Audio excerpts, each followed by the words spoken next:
तो आजिकली जो मैंने भी इंटरव्यू दौरान तो बहुत पिला जॉब मिलूनी तो बहुत पिला जॉब न मिलवर पिला कौन कर मेंटाली से माने क्विट करदेवा चाहते कि आईटी आम रही कि आईटी आउ सर्वाइव करहबनी तो बर्तमान एबे बहुत पिला कौन कर जो मैंने भी आईटी जॉब कर एक तो 12 घंटा 14 घंटा ड्यूटी तापर टाइम किसी टाइम टेबुल किसी ना कि तुम केत ऑफिस स्टार्ट कर सरुची तुम कम जदि भी रही जाऊँगी देन तुम्हें 12 घंटा जगह 14 घंटा 16 घंटा भी ऑफिस रही पार सहीटा मैटर किसी ना तो तापर रहा ट्राफिक तो बहुत लोकेशन जो लोकेशन भी पिला जॉब कर से लोकेशन ट्राफिक भी रोचे दुई रे तापर रहा कि जो मैंने भी एबे जॉब चेंज कर कि ऑफिस रे किसी प्रोब्लेम हो कि पेपर पकई दौरान रागिकी कि कंपनी पीआईबी रे पकई पिला बाहर कर दौची कि कंपनी रू से फायर कर जॉब मिलवा एते इजी कथा नुह कहीं आजिका मार्केट रे एक रे तो समस्ते सर्वाइवल मोड रे अच्छा दुई रे स्किल डेभलप करवा तो इजी कथा नुह कहीं स्किल बहुत ग्रो करुच्ची एआई आसिला एआई सहित तुम खाप खुआई चलवा एत इजी कथा नुह तापर जो मैंने बहुत लोक लगुच कि आईटी सेक्टर बहुत पैसा कि आम आईटी सेक्टर जीवु तो जॉब करूँ जॉब पाइबू तो आगुरी थिला हाँ 5-10 वर्ष तले थिला तो आईटी सेक्टर एत डिफिकल्ट हो नाला किंतु एबे जो सिचुएसन बर्तमान आईटी सेक्टर रे तो आईटी सेक्टर तुम बिलीव करनी जदि भी जो पिला भी आसुँच ट्राए कर इंटरव्यू दौरान जो मैंने इंटरव्यू दौरान तर बुझीपर एक तो तुम इंटरव्यू दौच तुम फास्ट है रिज्यूम सिलेक्ट बहुत पिला होनी एक कथा द्वितीय कथा जो भी इंटरव्यू तुम रिज्यूम सिलेक्शन होगी सेठी हो सारा पर तुम जिते भी फॉलोअप नियो एचआर सहित गोटे टाइम एचआर कॉल रिसीव करना गोटे टाइम एचआर कौन कर कॉल पिक कर कि आम एपर्यंत आमको डाटा मिलनी तो आमर तुम इंटरव्यूर फीडबैक तो तुमको से टाइम लगे कि तुम वेट कर तुमको फीडबैक जीव तापर किसी दिन पर किसी मेल आसूँ कि तुम सिलेक्ट हो सी आउ कि प्रोफाइल की आगू फरवर्ड कर तुम प्रोफाइल सिलेक्ट करना गोटे जिनस द्वितीय जिनस पैकेज तुम जी पाच तुम जो मागुच कंपनी से हिसाब से एक्सपेक्ट भी तुमको दौनी दुई रे जो पिलांकर कंप्लीटली सब राउंड हो जाए एचआर राउंडर भी कन्फर्म है से पिला ऑफर रिलीज होनी से घुंचे जब कम पैकेज किए पिला मिलगला देन से नहीं जाऊँ तापर एबे रहा बर्तमान छुआ एबे फ्रस्ट्रेट होगी किसी छुआ छोट मोट जॉब भी कर किसी छुआ अलग प्रोफाइल पढ़ाऊँ किसी छुआ गाँव को भी पढ़ाऊँ तो मेन है जो भी छुआ जो जॉब करते तो एक कथा तुम्हें तुमर जो भी तुम जॉब जावा पूर्व तुमर किसी भी सेविंग तुम 6 मास हो 1 ईयर हो तो किसी सेविंग रखा ट्राए कर तुम जी मंथली तुम 60,000 70,000 जी भी तुम खर्च कर तार तुम 6 मंथ हो कि 1 ईयर हो आटलिस्ट सेविंग कर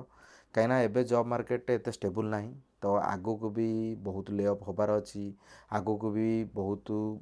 एबे तुम देखुव ये जो एआई हाइप रे बहुत कंपनी बड़ बड़ कंपनी सब ले अफ कर तो बर्तमान ये जो बड़ बड़ कंपनी सब ले अफ कर तो जीक सब छोट छोट कंपनी भी रोचे से कौन कर टार्गेट कर कि आमे भी माने गोटे ले अफ ना से कौन कर कंपनी रू बहुत रिस्ट्रक्चरिंग कर रिस्ट्रक्चरिंग कला बेलू कौन हो जो 100 पिला दरकार से 30-40 जन पिला बाहर कर दूसरी तो तांकर कंपनी बजेट भी रिस्ट्रक्चर हो जाऊँगी तो बर्तमान सिचुएसन रे मार्केट स्टेबल ना दुई रे पिला स्ट्रगल कर बहुत प्रोफाइल पिला आसिक आईटी की स्विच करा ट्राए कर आउ जो भी पिला ये रही एक्सपीरियंस वाला से माने जो कंपनी भी चेंज करने चाहते कि जो कंपनी रू फायरिंग होती कि कंपनी छाड़ी जी ए ट्राए कर एक तो कॉल आसुनी कॉल न आसूसी दुई रे कॉल आसुनी इंटरव्यू दौना जो मैंने भी इंटरव्यू दौरान से भी होनी तापर कौ दिन हम भी सेमती भी किसी ग्यारेंटी ना तुम आज तुम इंटरव्यू दौच तुम 3 मास पर हो 6 मंथ पर हो तो मोर भी बहुत सांग अच्छा 6 मंथ है 1 ईयर है 2 ईयर है से ट्राए कर भी एपर्यंत मिलनी तो बर्तमान से भी स्किल पाखे अच्छी से भी टेक्निकल स्ट्रंग अच्छा भी जॉब मिलवा डिफिकल्ट हो तो बर्तमान एबे जो जॉब मार्केट आउ पूर्वर जो जॉब मार्केट ता भितर बहुत डिफरेन्स आकाश पातल डिफरेन्स तो बर्तमान तुम टार्गेट कर जहाँ भी हो तुम आटलिस्ट पैसा कि सेविंग रखापी किसी भी लोन फोन एवं भूल डिसीजन जमा नियनि क्या कथार पड़ी जी भी तुम फोर्सफुली जी भी करुँच तुम भूल डिसीजन जमा नियनि ना लोन किसी तुम कर तो ना एक कथा द्वितीय कथा जदि भी तुम लोन अच्छी ट्राए कर क्लोज करने कहीं किसी एवं स्टेबल ना जॉब जॉब आज अच्छी काली न तो सकाଳେ ऑफिस आम जाऊँ फेस एक्सप्रेशन लोक चेंज हो कौन हम कौन ना ऑफिस भी डिस्कसन हो हाँ कंपनी ले अफ कर ये टीम उड़ेदेव से टीम उड़ेदेव तो बर्तमान ये जो अप्राइजल होता तो ये अप्राइजल कहार एत भल परफॉर्मेंस रेटिंग भी मिलनी। तो बहुत कंपनी भी तुम जानी जो मैंने भी आईटी जॉब कर तो से गोटे वेरिएबल पे गोटे रेटिंग परफॉर्मेंस बोनस भी गोटे मिले। तो बहुत कंपनी रे भल रेटिंग मिलूनी क्या 1% हाइक होती क्या 2% क्या 5% क्या 7%। तो ये बर्तमान एवं हाइक होपर आउ गोटे जिनस तो जो भी तुम पैसा पाच से टैक्स डिडक्टेड। तापरे बर्तमान एबे जो कंडीशन पिला बर्तमान एबे सर्वाइवल मोड तो मंथली सैलरी आसुची नॉर्मल तमे माने जो कहती आसूची जस्ट खाऊच बंचुच ईएमआई। तो बर्तमान जाऊच ऑफिस तुम आस खत्म से। तो आज सैलरी है गोटे दिन सैलरी सफा तापर भी किसी सेविंग ना आईटी सेक्टर लोक लगुच कि बहुत पैसा पिला पाँच बहुत सेविंग करदे। तो गोटे जिनस कौन बिजनेस जमी कौन तुम पर डे गोटे तुम किसी इनकम कर किंतु सैलरी एम्प्लॉय जो मैंने आईटी सेक्टर हूँ कि प्राइवेट जॉब कर पर मंथ गोटे अमाउंट आस पर मंथ जी आस तो स्टार्टिंग 1 तारिख रू तुम 30 तारिख जाए जी भी तुम भी खर्च भी अच्छी रूम रेंट हो तुम ग्रोसरी हो तुम जिम हो तुम स्टडी तुम किसी कोर्स कर हो फैमिली स्पेंड हो। तो बहुत प्रकार खर्च अच्छी बुलाबुली खाइबा तुम ट्राभेल अच्छी तो बहुत प्रकार खर्च सब जाऊँगी। ता भितर लोक लगुच बहुत पैसा रोच बहुत पैसा सेविंग हो किंतु जोटा लगुच रियलिटी से नुह मंथ स्टार्टिंग रू मंथ एंड जाए भी पिलांकर खर्च होपर आउ बंचा भी डिफिकल्ट। बर्तमान आजिका डेट 2026 मसीहा जो सर्वाइवल मोड रे बर्तमान पिला सब अच्छा तो सेविंग करवा तो इजी कथा नुह एक कथा। द्वितीय कथा है जो मैंने भी तुम आईटी ट्राए करुच किसी डिमोटिवेट हुअनी कि तुम क्विट कर देकरी। आज मोर गोटे सांगटा संगे कथा होती तो सी भाई मत कहले कि आउ जॉब तो मिलूनी बहुत ट्राए कले तो होनी कि तो भावुँ गाँव को पलैबी गाँव जा गोटे कौन करी तो टाइम लगे एमती फ्रस्ट्रेट हेले कि एमती तुम डिसीजन गलत नहीं गाँव पलैले गाँव भी जॉब मिलवा डिफिकल्ट कहीं गाँव भी कौन अच्छी तुम कह हाँ ना सेविंग से भाया अच्छी तुम जा गोटे गाँव किसी कर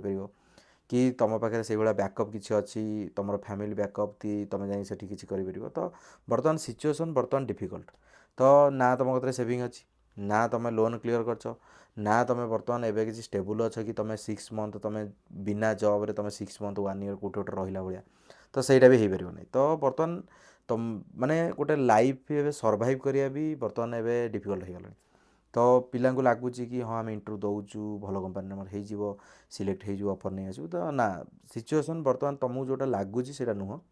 तो बर्तमान सिचुएसन बहुत डिफिकल्ट अच्छी बर्तमान गोटे ऑफर उठेया गोटे इंटरव्यू दबा गोटे भिक मागिला संगे सामान तुम माने पिला बहुत फ्रस्ट्रेट हो जाती कि माने गोटे तुम एचआर को फोन कर कन्भिन्स कर एचआर हिसाब से एचआर रिप्लाई करेंगे एचआर माने पिक भी करेंगे कॉल। तो बहुत प्रकार डिफिकल्टी पिला फेस कर इंटरव्यू दौरान इंटरव्यू फीडबैक ना तो पिला भी डिमोटिवेट गोटे दिन 2-3टा इंटरव्यू देला परे भी पिलांगू जो इंटरव्यू मिलूँ बहुत डिफिकल्ट तो मिलूँ जॉब जो प्रोफाइल सिलेक्शन होपर इंटरव्यू देलापर इंटरव्यू पाइबा भी डिफिकल्ट। तापर इंटरव्यू पाई सारे मैंने तुम इंटरव्यू पाइला तुम सिलेक्ट 2-3टा राउंड क्लीयर करा भर किए फास्ट राउंड रिजेक्ट हो किए सेकेंड राउंड रिजेक्ट किए third round reject HR round salary selection से भी सैलरी सिलेक्ट भी भल से हो पारनी से एचआर भी होल्ड कर दूसरी तो ताकू जब कम पैकेज के पिला मिलूँ भी से नहीं जाऊँगी। तो कंपानी रिक्वायरमेंट आउ कंपानी टार्गेट बर्तमान डिफरेंट कंपटीशन मार्केट हो गलानी। तो मार्केटर सिचुएसन भी एवं ठीक ना एक द्वितीय एआई हाइप तृतीय एवं तुम जानी जो मैंने यूएस भी थे से माने भी इंडिया रिटर्न कर इंडिया भी सर्च करेंगे बर्तमान। तो बर्तमान धीरे धीरे जो फॉरेन कंट्री रे डिफिकल्ट होची बर्तमान अमेरिका जो अनाउंस करथिला आपण माने सब जानी थिबे। तो बर्तमान अमेरिका सब रिटर्न आसुँच जी अमेरिका घर कि सेटेल होते से भी रिटर्न आसुँच से भी इंडिया सर्च करेंगे। तो बर्तमान जॉब मिलवा जी डिफिकल्ट बर्तमान आज्ञा सर्वाइव करा भी आउ गोटे डिफिकल्ट बर्तमान मार्केट रे तुम जॉब पाइबनी देन तुम 1 ईयर जाए जॉब न पाइले तुम रही तुम खाइब पीब बंचब तो खर्च भी अच्छी ना। तो बर्तमान तुम जहाँ भी जोटी भी अच्छ आराम से रुह तुम ट्राए कर चल जदि भी न हो देन आज ना तुम काली हम कि टाइम टे लगे। बर्तमान जदि तुम बैकअप किसी नथिबो तुम छोट मोट जॉब कर ट्राए कर आउ तो किसी ऑप्शन ही ना कहीं नॉर्मल गोटे लाइफ तुम नॉर्मल सर्वाइव करने तो रही खायापी बचापी तो किसी पैसा दरकार। तो आजिकल तो पिला बहुत सेविंग ही ना तो जहाँ को तुम पचार नॉर्मल सैलरी आसूँ जो दिन सैलरी आसूँ दिन खर्च ईएमआई बैंक लोन ବହୁତ ପ୍ରକାର ଖର୍ଚ୍ଚ, ରୁମ୍ ରେଣ୍ଟ, ଗ୍ରୋସରୀ, ବହୁତ ଇଏ ସବୁ ଖର୍ଚ୍ଚ ହେଇସାରିଲା ପରେ ପଇସା ଆଉ ଟଙ୍କାଟେ ରହିବାର ନାହିଁ। ତ ବର୍ତ୍ତମାନ ଛୁଆ ଯେଉଁ ଜବ୍ ନ ପାଉଛନ୍ତି ସେମାନେ କ'ଣ କରୁଛନ୍ତି, କାହାର ବ୍ୟାକଅପ୍ ଫ୍ୟାମିଲି ଷ୍ଟ୍ରଙ୍ଗ ଅଛି ତ ସେ ଫ୍ୟାମିଲି ଉପରେ ଡିପେଣ୍ଡେଣ୍ଟ ହେଉଛନ୍ତି, ଯାହାର ଫ୍ୟାମିଲି ଷ୍ଟ୍ରଙ୍ଗ ନାହିଁ ସିଏ ନିଜେ ବି ଗୋଟେ କିଛି କରିବା ପାଇଁ ଟ୍ରାଏ କରୁଛନ୍ତି। ତ ବର୍ତ୍ତମାନ ସିଚୁଏସନ୍ ବର୍ତ୍ତମାନ ମାର୍କେଟରେ ଏଇଆ ଅଛି। ତ ଧୀରେ ଧୀରେ ତୁମେ ନେଟୱାର୍କ ବଢ଼ାଅ, ଧୀରେ ଧୀରେ ତୁମେ ଲିଙ୍କଡଇନ୍, ନୌକରି, ଯେଉଁଠି ବି ରେଫରେନ୍ସ ଟ୍ରାଏ କର, ଯେଉଁଠି ସାଙ୍ଗସାଥି ଭାଇମାନେ ଅଛନ୍ତି ସେମାନଙ୍କୁ କନଭିନ୍ସ କରାଅ ତାଙ୍କ କମ୍ପାନୀରେ ରେଫର୍ କରିବା ପାଇଁ। ଯଦି ରେଫରେନ୍ସ ହେଇଯାଉଛି ଏଚ୍ଆର୍ ମାନଙ୍କୁ କନଭିନ୍ସ ଲିଙ୍କଡଇନ୍ରେ କର। ବହୁତ ଏଚ୍ଆର୍ଙ୍କୁ କଲା ପରେ ବି ରିପ୍ଲାଏ ତ ଏତେ ଆସିବନି, ତ ତଥାପି ତୁମେ ଟ୍ରାଏ କର ତୁମ ହିସାବରେ ତୁମେ ଯେତିକି ରିଚ୍ କରିପାରିବ। ଦେନ୍ ଧୀରେ ଧୀରେ ଧୀରେ ଧୀରେ ସିଚୁଏସନ୍ କଣ୍ଟ୍ରୋଲକୁ ଆସିଲା ପରେ ତ ନର୍ମାଲ୍ ହେଇଗଲା ପରେ ଧୀରେ ଧୀରେ ତୁମକୁ ଜବ୍ ମିଳିଯିବ। ଏଇ ଥିଲା ଭିଡ଼ିଓ। Thank you all.